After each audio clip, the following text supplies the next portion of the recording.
नमस्ते दोस्तों, स्वागत है आपका हमारे YouTube चैनल आदिवासी ज्ञान में, जहां हम प्राचीन इतिहास और ज्ञान की अनसुनी कहानियां आपके सामने पेश करते हैं। आज की वीडियो में हम लेकर आए हैं अनंत काल की गूंज, वैदिक ज्ञान की खोज। एक कहानी जो न सिर्फ प्राचीन वैदिक साहित्य की महत्ता को दर्शाती है, बल्कि यूपीएससी जैसे परीक्षाओं के लिए प्रेरणा और दिशा भी प्रदान करती है। तो चलिए शुरू करते हैं इस अद्भुत ज्ञान यात्रा को।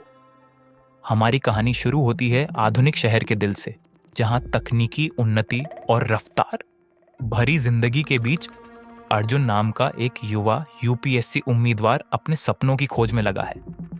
यह पत्र ऐसा लगता है मानो इसमें प्राचीन ज्ञान के रहस्य छुपे हों। शायद यही वह चाबी है जो मुझे वैदिक साहित्य और इतिहास की गहराइयों तक ले जाएगी।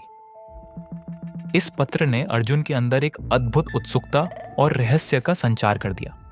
एक संकेत कि वैदिक ज्ञान न केवल आध्यात्मिकता का प्रतीक है, बल्कि प्रशासनिक और नैतिक सिद्धांतों का भी आधार है। एक तूफानी शाम अर्जुन ने एक प्राचीन पुस्तकालय में कदम रखा। यहाँ उसे 4 वेदों ऋग्वेद, सामवेद, यजुर्वेद और अथर्ववेद का विशाल संग्रह मिला। ऋग्वेद 1500 से 1200 ईसा पूर्व के बीच रचित, जिसमें 1000 से अधिक स्तोत्र हैं जो अग्नि, इंद्र और वरुण जैसे देवताओं की स्तुति करते हैं। सामवेद संगीत और मंत्रों का अद्भुत संगम जो अनुष्ठानों के दौरान गाए जाते थे। यजुर्वेद यज्ञों के सटीक सूत्र जो धार्मिक अनुष्ठानों का मार्गदर्शन करते हैं।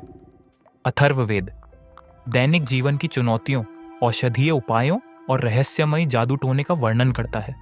उपनिषद जो 800 से 400 ईसा पूर्व के बीच रचित हुए, ने हमें सिर्फ धार्मिक अनुष्ठान से परे जाकर आत्मान्वेषण और दर्शन की ओर अग्रसरित किया। छांदोग्य उपनिषद और बृहदारण्यक उपनिषद में ब्रह्म और आत्मा के रहस्यमयी विचार निहित हैं।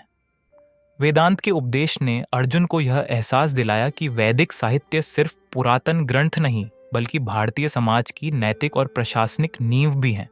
ज्ञान जो यूपीएससी उम्मीदवारों के लिए अमूल्य प्रेरणा का स्रोत है।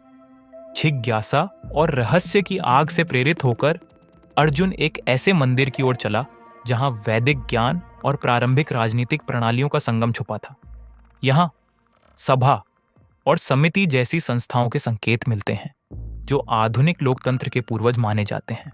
यह दृश्य स्पष्ट कर देता है कि प्रशासन और न्याय की नींव कितनी गहराई में निहित है। अर्जुन की इस यात्रा ने उसे यह सिखाया कि वैदिक साहित्य और इतिहास केवल अध्ययन का विषय नहीं, बल्कि आत्मा की यात्रा भी है। प्राचीन पांडुलिपियां, शिलालेख और वेदांत के उपदेश हमें यह याद दिलाते हैं कि भारतीय संस्कृति, न्याय और प्रशासनिक ढांचे की जड़ें हजारों वर्षों पुरानी हैं। हर यूपीएससी उम्मीदवार के लिए वैदिक ज्ञान का अध्ययन नैतिक नेतृत्व, न्याय और संतुलित शक्ति के सिद्धांतों को समझने का एक अनमोल माध्यम है। धन्यवाद दोस्तों, आपने हमारे साथ इस अद्भुत ज्ञान यात्रा में हिस्सा लिया।